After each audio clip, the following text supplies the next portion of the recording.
میں 16 سال کی عمر میں ظلم کا شکار ہوئی تھی جب میرے شرابی باپ نے اپنے مالک کے گھر مجھے صفائی کے لیے رکھا تھا۔ میں روتی رہی پر کسی نے میری فریاد نہ سنی۔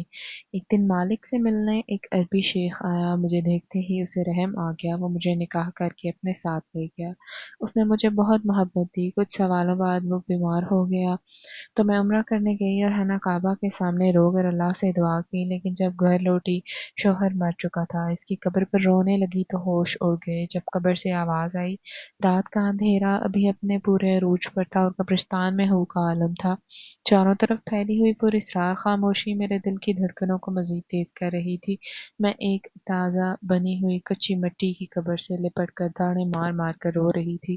میرے ہاتھوں میں قبر کی گیلی مٹی تھی۔ یہ قبر کسی عام انسان کی نہیں تھی، بلکہ یہ اس شخص کی آخری آرام گاہ تھی جو میرے لیے صرف شوہر نہیں تھا بلکہ میرا مسیحا تھا، میری کل کائنات تھا اور میری اندھیری زندگی کا واحد روشن چراغ تھا۔ شہریار کے جانے کے بعد میں اس بھری دنیا میں بالکل تنہا اور لاوارث ہو گئی تھی۔ میرے سسرال والے جو ان کی زندگی میں میری عزت کرتے تھے، آج ان کی آنکھیں بند ہوتے ہی مجھے منحوس اور ڈائن کہہ کر گھر سے نکالنے کی دھمکیاں دے رہے تھے۔